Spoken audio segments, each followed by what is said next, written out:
Caspian सागर का video आपको एक अलग से वीडियो दिया गया होगा। ये जो आपको वीडियो दिया जा रहा है अरल सागर का वीडियो आपको दिया जा रहा है। ये अरल सागर है जो चूँकि वर्तमान में कजाकिस्तान और उज़्बेकिस्तान की सीमा पर अवस्थित है। तो अरल सागर चूँकि जो है वो कजाकिस्तान और उज़्बेकिस्तान के बॉर्डर पर रेड कलर से आपको लाइन दिखा दी गई है।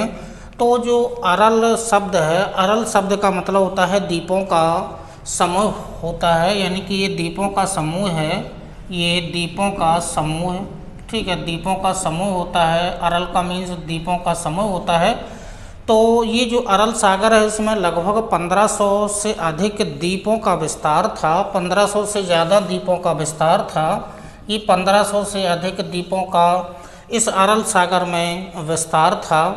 तो जो अरल सागर है चूँकि जो कजाकिस्तान और उज़्बेकिस्तान की सीमा पर अवस्थित है, तो जो अरल सागर है वर्तमान में एक सबसे बड़ी पर्यावरणीय क्षति या प्राकृतिक क्षति हुई है। तो इसका जो 90% जल है वो सूख गया है। चूँकि 1960 में जब यूएसएसआर था, 1960 में जो यूएसएसआर यानी कि संयुक्त सोवियत संघ जो रूस था, यूएसएसआर था, तो उस समय ये जो शीर्ष वाले देश हैं, चूँकि जो एशिया में जो देश आते हैं, कजाकिस्तान हुआ, उज़्बेकिस्तान हुआ, तुर्कमेनिस्तान हुआ, किर्गिस्तान हुआ, तो ये जो 5 देश जो हैं वो एशिया के अंतर्गत, यानी कि 1991 में जब यूएसएसआर का विभाजन हुआ था तो ये देश एशिया के अंतर्गत आ गए थे। बाकी कुछ देश थे जो काकेशस देश थे, कुछ रूस से। तो ये जो विभाजन हुआ था 12 देशों का जो समूह था उसको सिस के नाम से जाना जाता है। तो चूँकि 1960 में जब यूएसएसआर था, तो 1960 में जब यूएसएसआर था यानी कि सोवियत संघ जब रूस था, तो इसने सोवियत संघ रूस ने ये वाला जो क्षेत्र है अरलकुम नाम का जो क्षेत्र मरुस्थल का विस्तार है, यानी कि सर दरिया और अमू दरिया, ये 2 ऐसी नदियां हैं जिनके बीच में अरलकुम नाम का एक मरुस्थलीय क्षेत्र था। अरलकुम नाम के मरुस्थलीय क्षेत्र में चूँकि सिंचाई की व्यवस्था यानी कि सिंचाई की इसने यानी कि सिंचाई की सुविधा की, तो सिंचाई की व्यवस्था करने के लिए और तो इसने नहरों को यहाँ से निकाला गया। यानी कि इन 2 नदियों से, ये जो 2 मुख्य नदियां हैं, जो ऊपर वाली है वो सर दरिया नाम की नदी है, नीचे वाली है वो अमू दरिया नाम की नदी है। दोनों नदियां अरल सागर में आकर के अपना मुहाना बनाती थीं। बीच में ये मरुस्थलीय क्षेत्र था, अरलकुम नाम का एक मरुस्थलीय क्षेत्र था। तो इसने सिंचाई की व्यवस्था हेतु नहरों को यहाँ पर निकाला गया, बांधों को बनाया गया और इस क्षेत्र में कपास का उत्पादन बढ़ाने के लिए उसने नहरों को निकाला, सिंचाई की व्यवस्था की। तो इस कारण से चूँकि इस क्षेत्र में मानवीय हस्तक्षेप हुआ, तो मानवीय हस्तक्षेप होने के कारण जो वर्तमान में जो स्थिति है, यानी कि जो मानवीय हस्तक्षेप हुआ तो ग्लोबल वार्मिंग की प्रक्रिया हुई। ग्लोबल वार्मिंग की प्रक्रिया होने के कारण बर्फ़ पिघली और इस क्षेत्र में बर्फ़ पिघलने के बाद अब चूँकि 1960 के बाद जो पर्वतीय क्षेत्र थे उस पर बर्फ़ यानी कि नहीं जमी, यानी कि बर्फ़ के जमने में कमी आई, यानी कि बर्फ़ पिघलने में कमी आई। तो ये जो नदियां हैं इनमें जल की प्राप्ति कम हुई। जल की प्राप्ति कम होने के कारण जो अरल सागर वाला क्षेत्र था इसमें भी जल की कमी हुई। यानी कि लगभग 25 से 30 वर्षों में जो ये अरल सागर वाला क्षेत्र है, ये जो अरल सागर वाला जो क्षेत्र है, जो आपको ये ब्लैक कलर से बॉर्डर आपको दिखाया गया है, ये मुख्य सागर था यानी कि झील थी।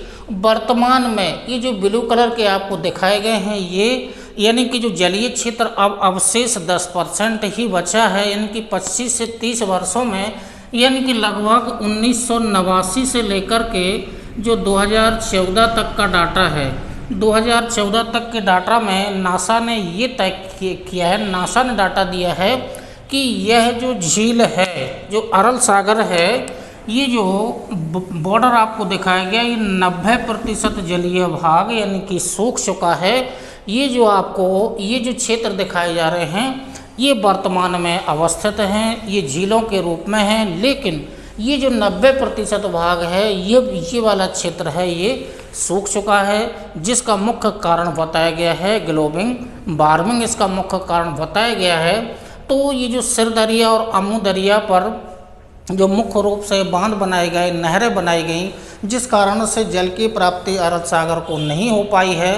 तो अरब सागर को जल की प्राप्ति ना होने के कारण ये वर्तमान में सूख गया। कितना 90% तक सूख गया है, 10% तक शेष बचा है। तो ये जो बॉर्डर आपको दिखाया कि 10% शेष है।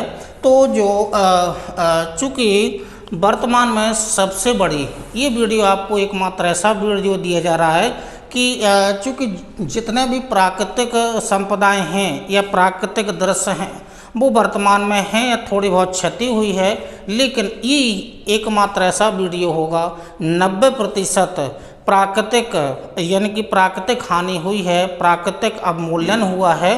तो ये एकमात्र ऐसा वीडियो है आपको जो 90% यानी कि अरब सागर का जो क्षेत्र है वो 90% तक सूख चुका है।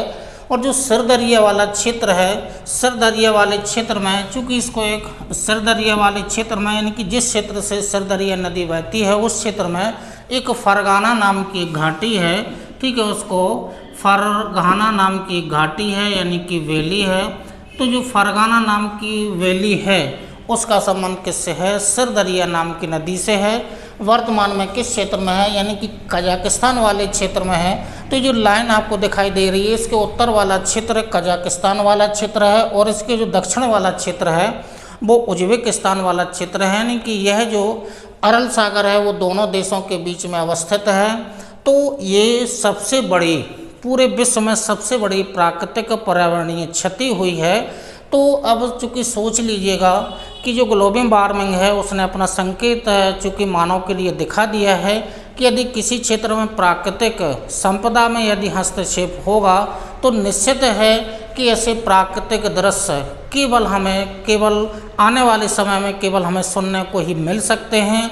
यूनेस्को के लिए या पुरातत्व सर्वेक्षण विभाग के लिए ये खोज के विषय आने वाले समय में बन सकते हैं। यदि मानवीय जागरूकता वर्तमान में नहीं हुई देश के स्तर पर या विश्व के स्तर पर तो ऐसी चीज़ें हमें केवल अवशेष के रूप में ही देखने को मिलेंगी।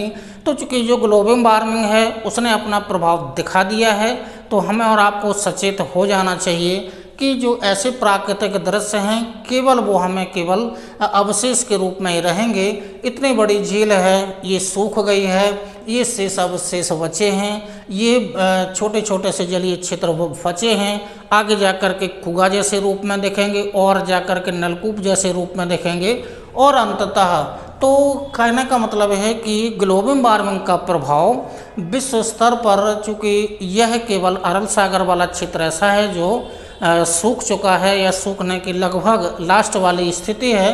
तो विश्व स्तर पर जो भी यूएनओ के द्वारा जो भी पर्यावरणीय सम्मेलन बुलाए जाते हैं तो उसमें ऐसे ठोस मुद्दों पर मुख्य रूप से बहस होनी चाहिए और ऐसे मुद्दों को लेकर के जन जागरूकता के साथ और गवर्नमेंट के साथ में ऐसे क्षेत्रों पर कार्य करने की आवश्यकता है ताकि ऐसी जो प्राकृतिक संपदाएं हैं वो अवशेष ना रहें।